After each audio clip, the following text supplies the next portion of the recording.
저기요, 할머니. 사람 잘못 보셨습니다. 저 아세요? 저는 그쪽 같은 분 모릅니다. 길 막지 말고 비켜주세요. 방금 내 귀를 때리고 지나간 저 목소리. 30년 넘게 매일같이 듣던, 세상에서 가장 사랑하던 내 아들 정훈이의 목소리였습니다. 시장통 좁은 골목, 수많은 상인이 지켜보는 가운데 제 아비와 똑 닮은 그 입술로 녀석은 나를 모르는 사람이라 불렀습니다. 명품 정장을 빼입고 화려한 원피스를 입은 아내의 손을 잡은 채 아들은 단 한 번의 눈길도 주지 않고 나를 지나쳐갔습니다. 가슴속에 커다란 구멍이 뚫린 것 같았습니다. 손에 들고 있던 아들이 제일 좋아하던 각 구운 김이 바닥으로 떨어졌지만 주울 힘조차 없었지요. 하지만 정훈아, 너는 몰랐을 거다. 내가 나를 외면하며 비웃듯 떠난 그 순간, 내가 누리고 있는 그 화려한 집과 차, 내 자존심까지 전부 내 손끝 하나에 달려 있었다는 것을 말이다. 오늘 이야기는 자식에게 모든 것을 내어준 부모가 겪은 가장 시린 배신, 그리고 그 배신 끝에 찾아온 서늘한 복수에 관한 이야기입니다. 이 사연이 여러분의 인생에 작은 지혜가 되길 바라며 이야기 시작 전에 구독과 좋아요, 알림 설정 한 번씩만 부탁드립니다.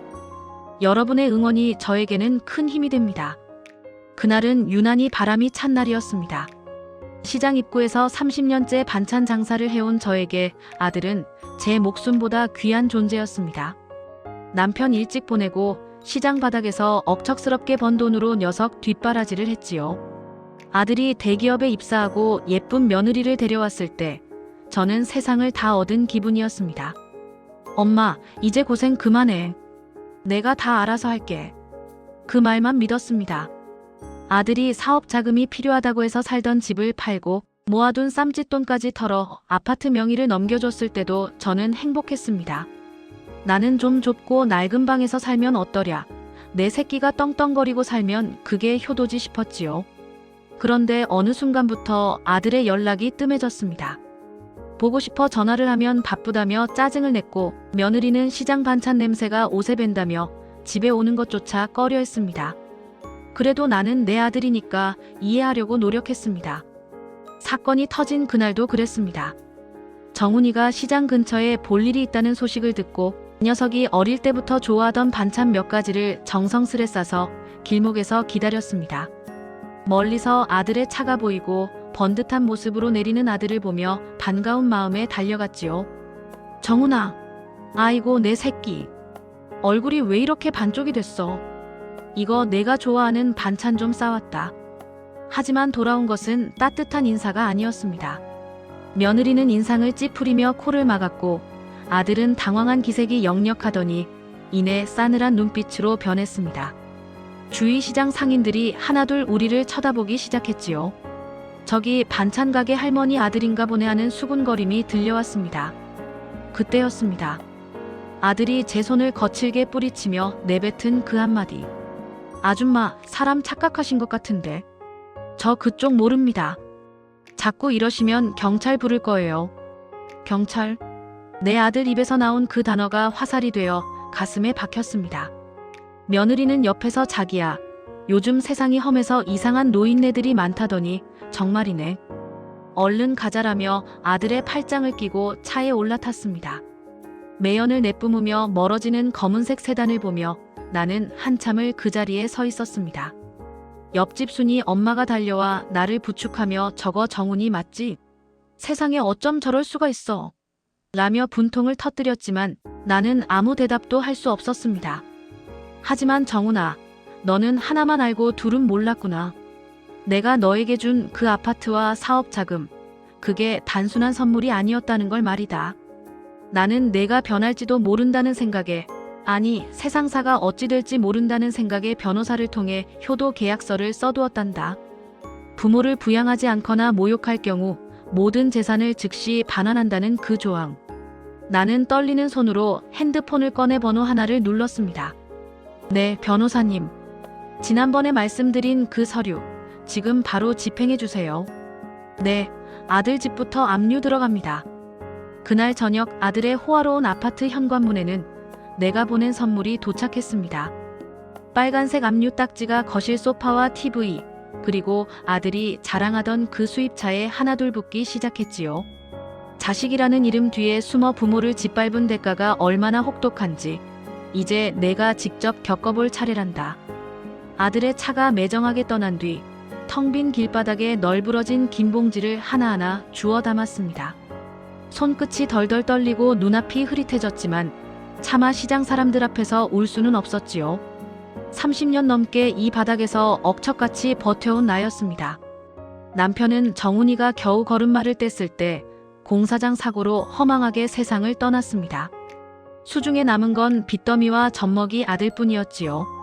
막막한 세상 앞에 주저앉아 울 시간도 없었습니다. 다음 날로 바로 머리에 수건을 질끈 동여매고 시장통으로 나갔습니다. 처음엔 남들이 버린 채소 찌꺼기를 주워다 팔기도 하고 남의 집 배달 일을 하며 한 푼, 두 푼 모았습니다. 겨울이면 손가락 발가락이 꽁꽁 얼어터져 진물이 났지만 학교에서 돌아올 아들의 따뜻한 밥 한 그릇 생각하면 아픈 줄도 몰랐습니다. 엄마, 나는 커서 돈 많이 벌어서 엄마 고생 안 시킬게. 우리 엄마 손이 세상에서 제일 못생겼어. 내가 예쁜 반지 꼭 사줄게. 고사리 같은 손으로 제 터진 손등에 연고를 발라주던 그 어린 정훈이. 그 녀석의 그 한마디가 제 인생의 유일한 등불이었습니다. 그 등불 하나 보고 저는 매일 새벽 4시면 어김없이 눈을 떴습니다. 남들보다 먼저 경매시장에 나가 싱싱한 나무를 떼오고 하루 종일 허리 한번 못 펴고 반찬을 무쳤습니다. 내 몸 하나 돌볼 겨를이 어디 있었겠습니까?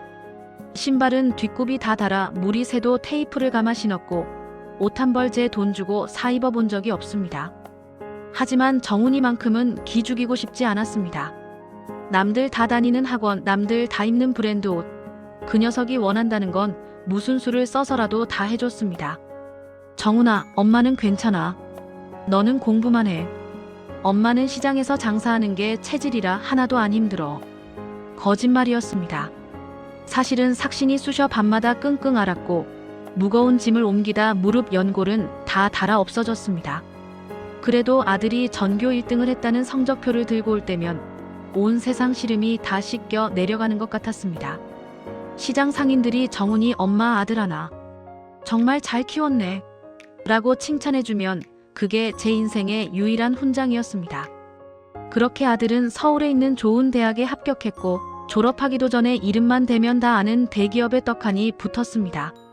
첫 월급을 탔다며 내민내에 한 벌을 안고 밤새 울었던 그날, 저는 제 인생이 이제야 보상받는 줄 알았습니다. 하지만 호사다마라고 했던가요? 아들이 번듯해질수록 녀석의 눈에 비친 제 모습은 점점 부끄러운 과거가 되어가고 있었습니다. 아들은 명절에 내려올 때마다 시장 근처로는 오지도 않았고 친구들에게 제 직업을 말하는 걸 꺼리기 시작했습니다. 엄마, 이제 장사 좀 그만하면 안 돼? 나 이제 돈 잘 벌어. 사람들이 물어보면 그냥 집에서 쉬신다고 해. 그때 눈치를 챘어야 했습니다. 아들에게 저는 더 이상 삶의 버팀목이 아니라 지우고 싶은 흔적이 되어가고 있었다는 것을요.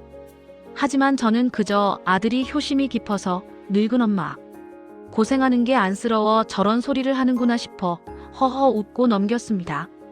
장사를 그만두라는 아들의 성화에 못 이겨 저는 평생 일궈온 반찬 가게를 정리하기로 마음먹었습니다. 그리고 그동안 시장 바닥에서 뼈 빠지게 모은 전 재산과 가게 권리금, 그리고 남편이 남겨준 작은 땅이 신도시로 개발되면서 받은 보상금까지 전부 아들에게 내주었습니다. 정훈아, 이게 이 애미가 평생 모은 거다. 이걸로 내 명의로 아파트 하나 사고 남은 건 결혼 자금에 보태라. 엄마는 너만 잘 살면 바랄 게 없어. 그게 제 인생에서 가장 큰 실수였다는 걸 그때는 꿈에도 몰랐습니다. 돈을 건네받던 아들의 눈빛이 반짝이던 건 사랑이 아니라 탐욕이었다는 것을, 그 화려한 아파트가 제 무덤이 될 줄은 정말이지 몰랐던 것이지요. 아들에게 전 재산을 내어주고 난 뒤 정훈이는 기다렸다는 듯 결혼 소식을 들고 왔습니다. 며느리 될 아이는 부잣집 막내딸처럼 귀티가 잘잘 흐르는 아이였습니다. 처음 인사를 오던 날 그 아이는 제가 내민 깎아놓은 과일에는 손도 대지 않더군요. 시장표 과일은 농약이 많다나 뭐라나. 그 옆에서 아들은 민망한지 제 눈치만 살피며 어색하게 웃고 있었습니다. 어머니, 저희는 강남에 있는 40평대 아파트에 신혼살림 차리기로 했어요. 정훈 씨가 어머니가 다 해주셨다고 자랑을 얼마나 하던지. 며느리의 그 한마디에 제 어깨가 으쓱했습니다. 그래, 내 새끼 기 안 죽이고 번듯한 집 한 채 해준 게 어디냐 싶었지요. 하지만 결혼식이 끝나고 나니 상황은 제가 생각했던 것과는 전혀 다르게 돌아갔습니다. 아파트 명의가 정훈이로 되어 있으니 당연히 저도 그 집의 방 한 칸은 차지하고 살 줄 알았는데 며느리의 생각은 달랐습니다. 어머니, 요즘 젊은 사람들은 시부모님 모시고 사는 거 많이 불편해해요. 그리고 어머니도 친구분들 많은 시장 근처가 편하시잖아요. 아들은 며느리의 말에 한마디도 거들지 않았습니다. 오히려 엄마, 내가 근처에 깨끗한 빌라 하나 얻어줄게. 거기가 훨씬 편할 거야 라며 저를 설득하기 시작했지요. 결국 저는 아들 내외의 집에서 전철로 1시간이나 떨어진 낡은 빌라로 짐을 옮겨야 했습니다. 결혼 후 아들의 목소리를 듣는 건 하늘의 별 따기보다 어려워졌습니다. 가끔 전화를 하면 며느리가 옆에서 속삭이는 소리가 다 들렸지요. 또 어머니야? 바쁘다고 하고 빨리 끊어. 아들은 그 말을 듣고는 정말로 엄마 나 회의 들어가야 해. 나중에 전화할게 하고 뚝 끊어버리기 일쑤였습니다. 한 번은 며느리 생일이라 정성껏 끓인 미역국과 나물을 바리바리 싸들고 아들 집을 찾아갔습니다. 그런데 문 앞에서 저를 맞이한 며느리의 표정은 경악 그 자체였습니다. 어머니, 연락도 없이 이렇게 오시면 어떡해요? 그리고 이 냄새. 어우, 집안에 시장 냄새 다 배겠네.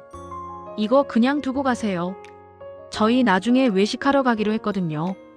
현관문도 제대로 열어주지 않은 채 며느리는 제가 내민 보따리를 복도 바닥에 팽개치듯 받았습니다. 그때 거실에서 아들이 나오더군요. 저는 아들이 여보, 엄마한테 그게 무슨 말버릇이야 라고 해줄 줄 알았습니다. 하지만 아들은 오히려 저를 나무랐습니다. 엄마 오실 거면 미리 전화를 하셔야죠. 민지 오늘 친구들 초대해서 파티하기로 했단 말이에요. 이런 거 들고 오면 민지 체면이 뭐가 돼요? 그날 저는 돌아오는 지하철 안에서 한참을 울었습니다.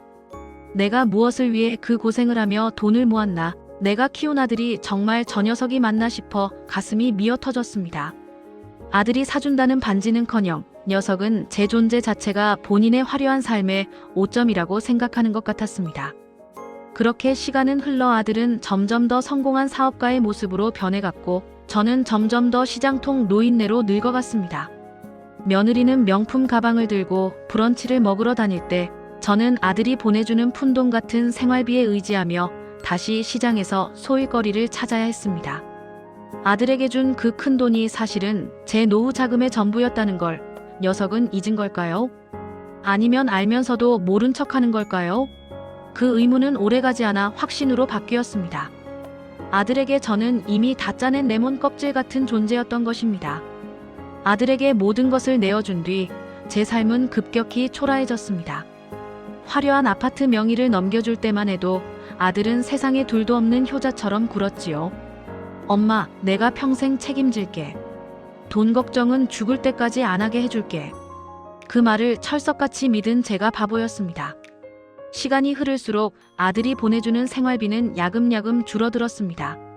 처음엔 100만 원, 그 다음엔 70만 원, 나중에는 30만 원도 아깝다는 듯 한숨을 섞어 보냈습니다. 한 달에 한 번 하던 안부 전화는 석 달에 한 번으로 줄었고 그마저도 돈 이야기가 나오면 아들은 바쁘다며 신경질적으로 전화를 끊었습니다.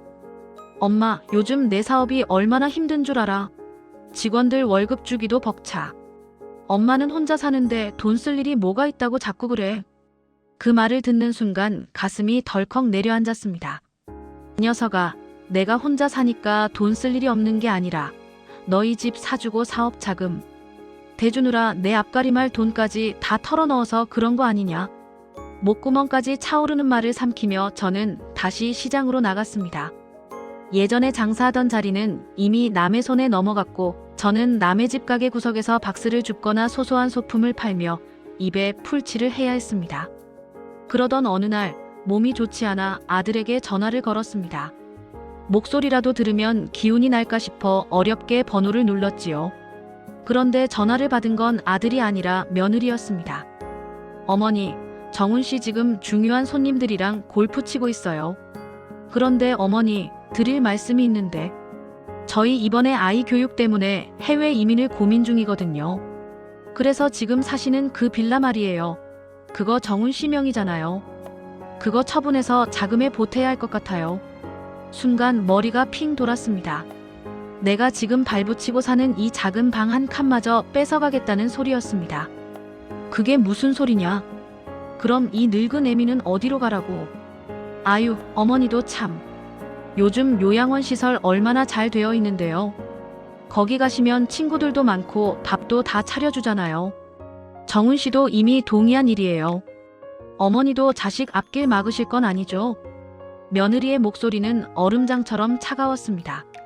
자식 앞길이라는 그 무거운 단어 앞에 저는 아무 말도 할 수 없었습니다. 며칠 뒤 아들에게서 문자가 한 통 왔습니다. 엄마 미안해.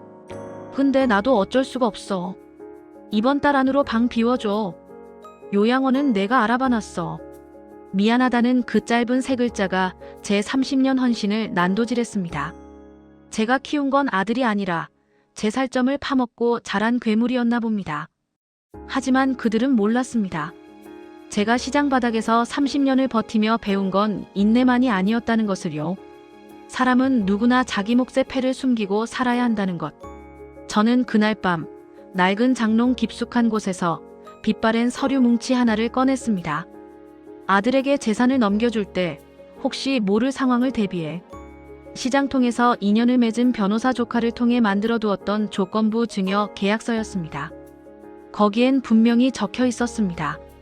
피증여자가 증여자를 부양하지 않거나 모욕할 경우 본 증여는 무효로 하며 즉시 반환한다. 정훈아, 내가 나를 요양원으로 밀어넣으려 하는구나. 내가 나를 버리려 하는구나. 그렇다면 나도 더 이상은 참지 않겠다. 저는 눈물을 닦으며 변호사 사무실로 향했습니다. 제 노후를 지키기 위해서가 아니라 잘못 키운 자식을 바로잡기 위한 노모의 마지막 매질을 준비하기 위해서였습니다.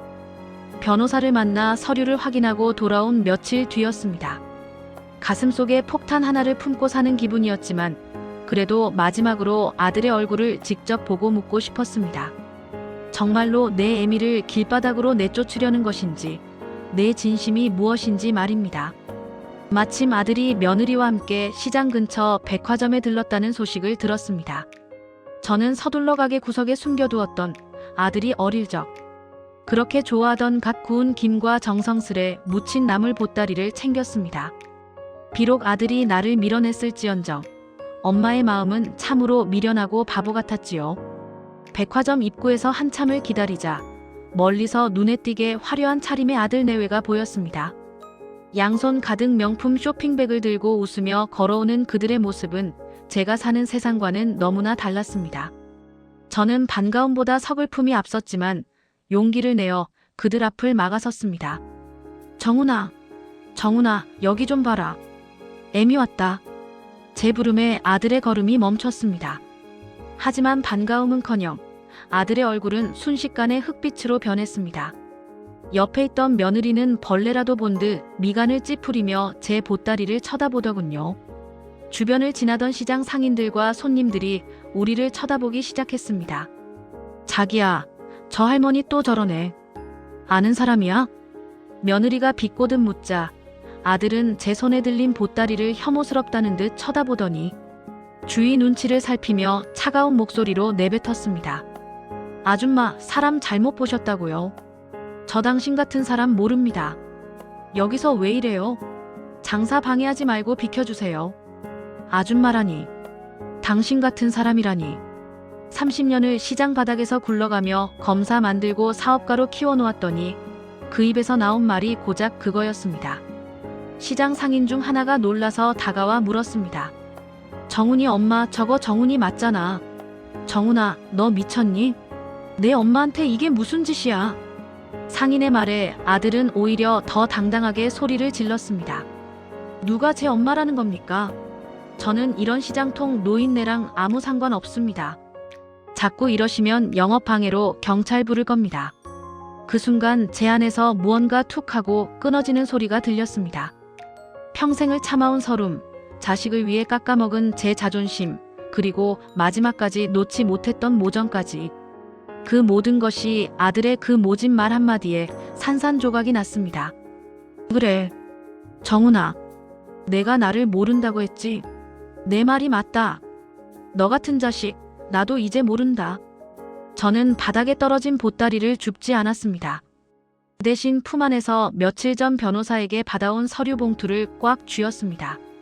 아들은 비웃으며 며느리와 함께 차에 올라탔고 매정한 엔진 소리와 함께 사라졌습니다. 시장 상인들이 저를 부축하며 욕을 해댔지만 제 귀에는 아무 소리도 들리지 않았습니다. 정훈아, 내가 오늘 벌인 건 내 애미가 아니라 내 인생이란다. 저는 곧장 전화를 걸었습니다. 변호사님, 예. 시작해주세요. 단 한 푼도 남기지 말고 제가 준 모든 것들을 돌려받아야겠습니다. 네, 지금 당장요. 시장의 차가운 바람이 뺨을 스쳤지만 더 이상 춥지 않았습니다. 오히려 가슴속에서 뜨거운 불덩이가 치밀어 올랐지요. 그날 저녁 아들의 화려한 거실에 폭풍이 몰아치기 전 저는 시장 한 구석 낡은 평상에 앉아 조용히 마지막 담배 한 대를 태웠습니다. 이제는 슬픔이 아니라 서늘한 복수의 시간이 다가오고 있었습니다. 아들의 차가 시야에서 완전히 사라진 뒤 저는 무거운 몸을 이끌고 제가 사는 낡은 빌라 대신 변호사 사무실로 향했습니다. 시장 상인들은 제가 아들에게 무시당하고 넋이 나간 줄 알았겠지만 제 눈빛은 그 어느 때보다 형형하게 빛나고 있었습니다. 사람들은 제가 그저 시장 입구에서 나물이나 무치고 반찬이나 팔던 보잘것없는 노인네인 줄 압니다. 제 아들놈조차 그렇게 믿었기에 저를 그토록 쉽게 발로 걷어찼겠지요. 하지만 30년 넘게 시장이라는 거친 바닥에서 살아남은 여자가 그렇게 대책 없이 제 모든 것을 자식에게 줬을 거라 생각했다면 큰 오산입니다. 어머니, 정말 괜찮으시겠어요? 한번 집행 시작하면 되돌리기 어렵습니다. 조카뻘 되는 김 변호사가 걱정스러운 얼굴로 서류를 내밀었습니다. 저는 망설임 없이 만년필을 들어 서명했습니다. 정훈이가 나를 모른다고 하더구나. 모르는 사람한테 받은 돈을 갖고 있는 건 예의가 아니지 않겠니? 내가 준 거 이제 다 찾아와야겠다.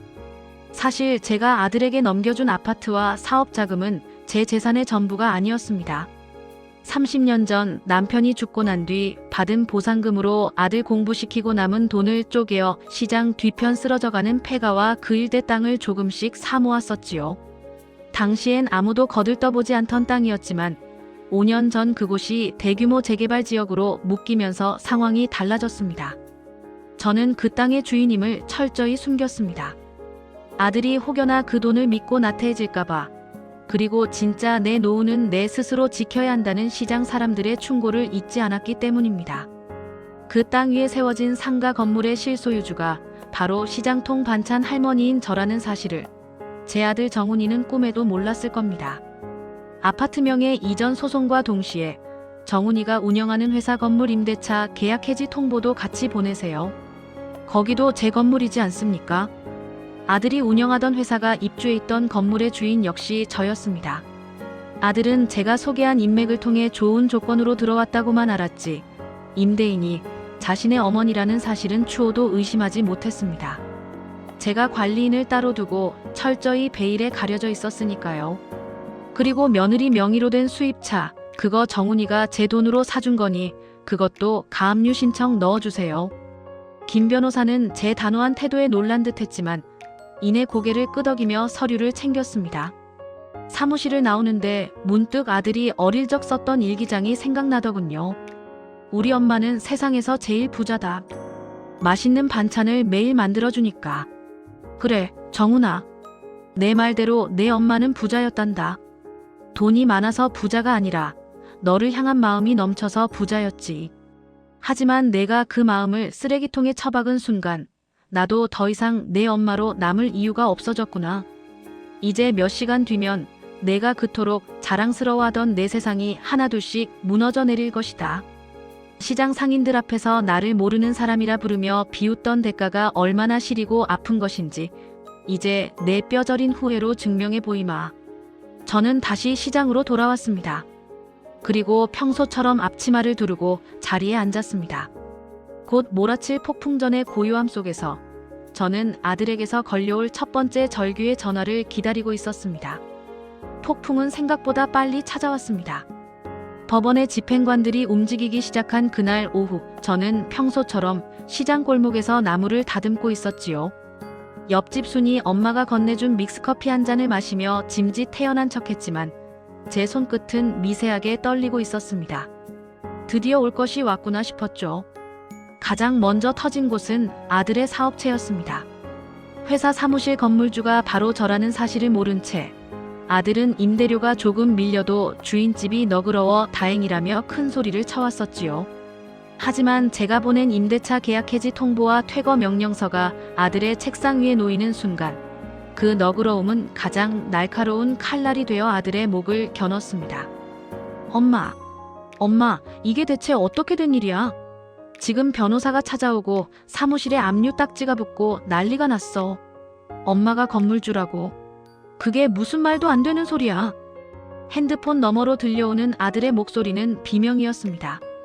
시장 상인들 앞에서 나를 모르는 사람이라 부르며 경찰을 부르겠다던 그 당당함은 어디로 갔는지 공포에 질린 짐승의 소리처럼 들리더군요.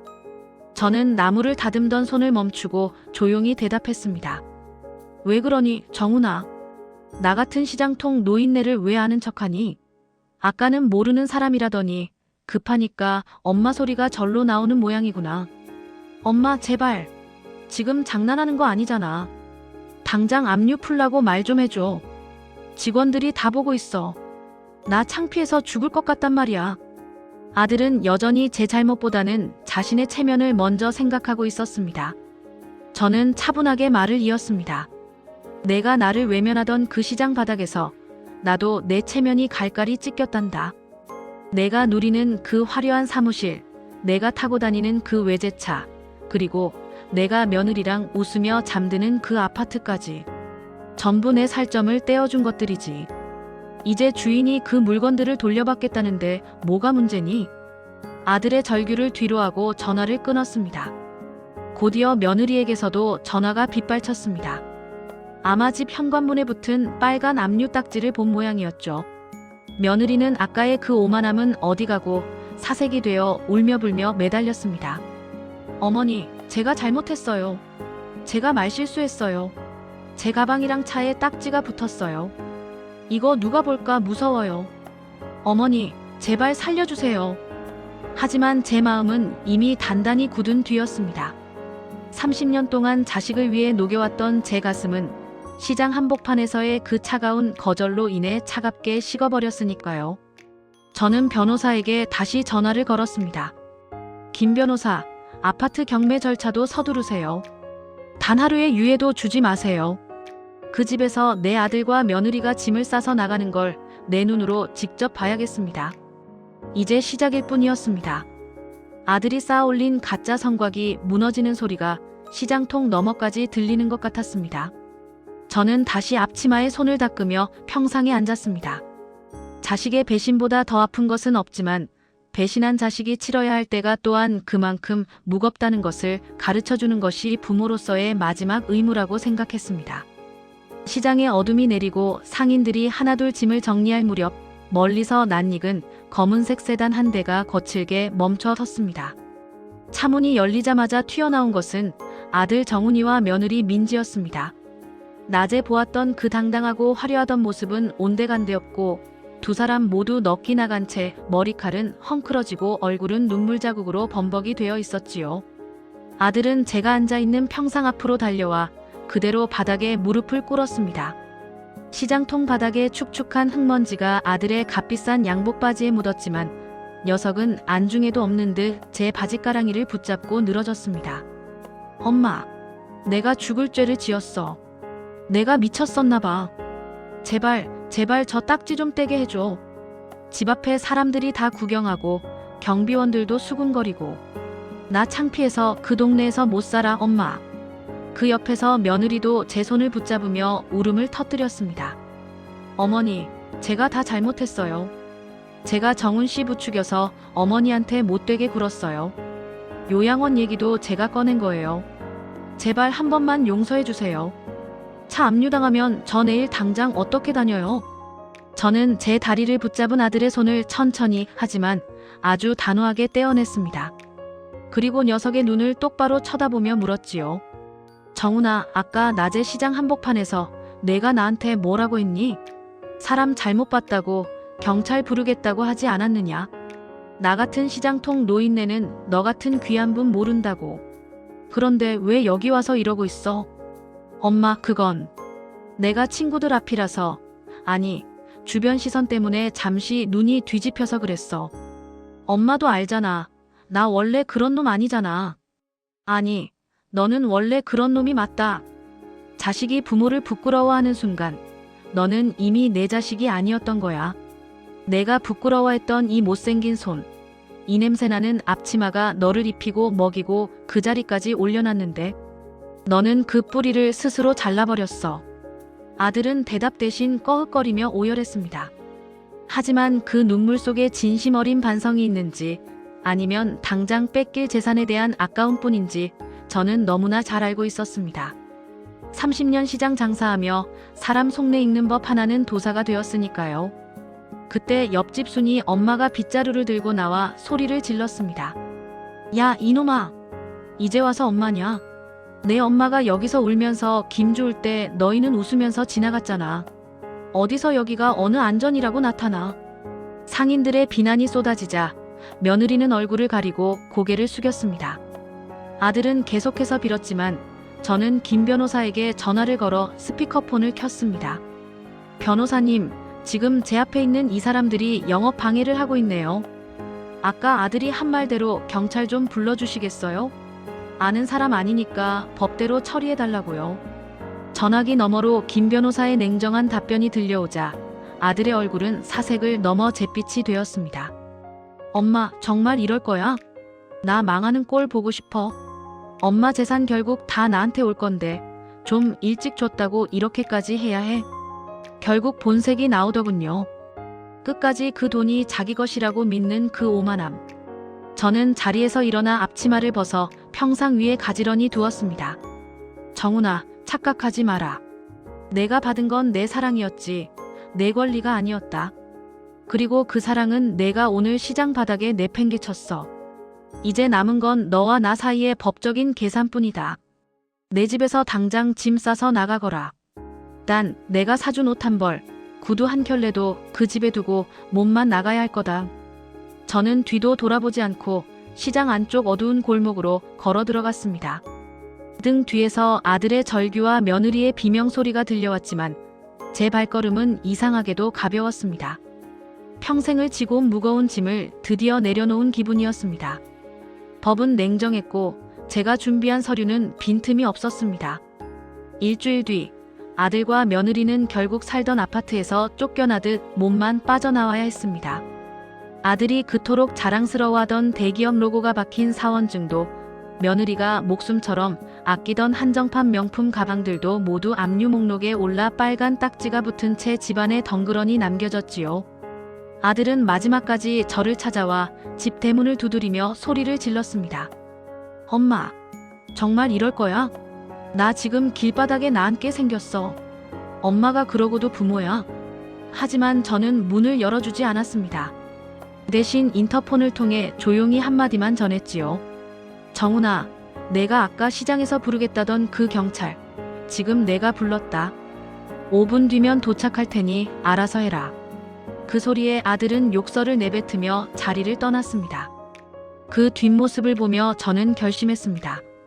이제 정말 이 아이와의 인연을 정리해야 할 때가 왔다는 것을요. 아들은 당장 머물 곳이 없어 친구 집과 찜질방을 전전하기 시작했습니다. 며느리는 친정으로 도망치듯 가버렸지만 부잣집이라 믿었던 며느리의 친정 식구들조차 아들이 빈털터리가 되었다는 소식에 어디서 이런 짐덩어리가 왔냐며 며느리를 내쫓았다는 소문이 들려왔습니다. 끼리끼리 만난다는 말이 틀린 게 하나 없더군요. 돈으로 쌓은 성벽은 돈이 사라지는 순간 모래성보다 더 쉽게 허물어졌습니다. 아들의 회사 상황은 더 비참했습니다. 건물주인 제가 임대차 계약 해지를 밀어붙이자 사무실을 비워줘야 했던 아들은 업무가 마비되었습니다. 신용도가 바닥을 치면서 거래처들은 하나둘 계약을 파기했고 직원들은 밀린 월급을 달라며 아들의 덜덜 떨리는 멱살을 잡았습니다. 시장 상인들은 그 광경을 보며 고소해했습니다. 아이고 꼴 좋다. 엄마를 모른 척하더니 천벌을 받은 게야. 하지만 저는 마냥 기쁘지만은 않았습니다. 가슴 한 구석이 뻥 뚫린 것처럼 시리고 아팠지요. 내가 저놈을 위해 보낸 30년 세월이 고작 이런 결말을 맞이해야 했나 싶어 밤잠을 설친 적도 많았습니다. 하지만 다음 날 아침 시장에 나가 다시 나무를 다듬으며 깨달았습니다. 제가 한 일은 복수가 아니라 교육이었다는 것을요. 부모의 헌신을 당연한 권리로 아는 자식, 감사를 모르는 자식에게 세상의 무서움을 가르쳐주는 것이 부모가 해줄 수 있는 마지막 유산이라는 것을 말입니다. 저는 아들이 남긴 빚을 갚아주지 않았습니다. 녀석이 찜질방에서 컵라면을 먹으며 밤을 지새운다는 소식을 들어도 눈 하나 깜짝하지 않았습니다. 대신 그동안 아들에게 주려 했던 모든 재산을 사회복지재단에 기부하기 위한 절차를 밟기 시작했습니다. 변호사님, 이 돈들은 나중에 정말 공부하고 싶어도 돈이 없어 못하는 아이들, 그리고 평생 자식 뒷바라지하다 버려진 노인들을 위해 써주세요. 제 아들에게는 단 1원도 상속되지 않게 완벽하게 처리해 주십시오. 제 결단에 김 변호사는 고개를 깊이 숙였습니다. 어머니, 정말 대단한 결심이십니다. 저는 압류한 아파트를 매각한 대금을 전액 기부 서류에 올렸습니다. 아들이 그 소식을 듣고 다시 전화를 걸어와 차라리 나를 죽여 라고 울부짖었지만 저는 그 전화를 차단했습니다. 이제 내가 살 길은 내가 개척하거라. 내가 그토록 창피하던 이 애미의 도움 없이 내가 잘난 그 실력으로 밑바닥부터 다시 시작해보렴. 그것이 제가 아들에게 줄 수 있는 마지막 기회이자 처절한 응징이었습니다.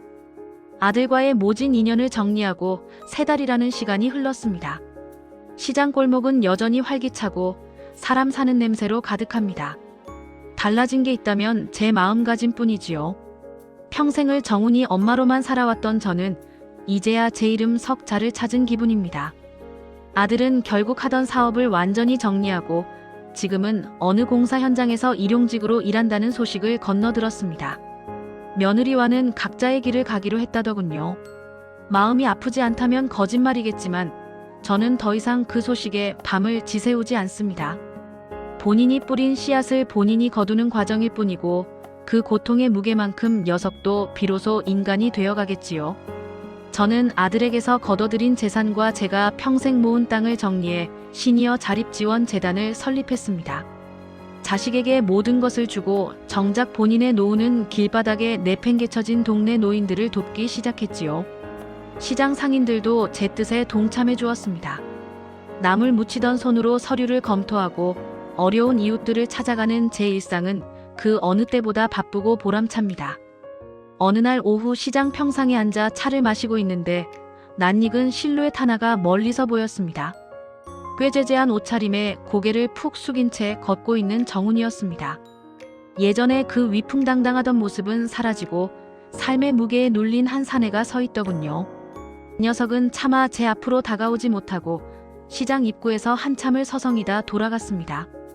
그 뒷모습을 보며 저는 생각했습니다. 부모가 자식에게 줄 수 있는 가장 큰 선물은 재산이 아니라 자식이 부모 없이도 스스로 설 수 있는 강인함을 길러주는 것이라는 사실을요. 저는 사랑이라는 이름으로 녀석을 나약한 괴물로 키웠던 제 잘못을 이제야 온전히 씻어낸 것 같습니다. 오늘 제 이야기를 들으신 많은 부모님들께 감히 한 말씀 드리고 싶습니다. 자식은 내 몸을 빌려 세상에 나온 귀한 손님일 뿐 내 인생의 전부는 아닙니다. 자식의 미래를 위해 내 오늘을 다 태워버리지 마세요. 내가 행복해야 자식도 행복한 법이고 내가 나를 지킬 힘이 있어야 자식에게도 존경받는 법입니다. 정훈아, 내가 오늘 흘린 땀방울이 내 인생의 진짜 밑거름이 되길 바란다. 나중에 내가 진심으로 내 잘못을 뉘우치고 사람 구실을 하게 될 때 그때는 이 애미가 싸준각 구운 김에 따뜻한 밥 한 끼 같이 먹자꾸나. 저는 이제 시장통 할머니가 아니라 제 인생의 주인으로 살아가려 합니다. 나물 냄새 배고 손가락 끝이 갈라져도 저는 지금 이 순간이 제 인생에서 가장 화려한 전성기라고 믿습니다. 긴 사연 끝까지 들어주셔서 감사합니다. 여러분의 노후도 타인의 손에 맡겨진 등불이 아니라 스스로 빛을 내는 당당한 태양이 되길 진심으로 기원합니다. 지금까지 오디오북으로 들려드린 인생 사연이었습니다. 여러분의 평안한 하루를 응원합니다.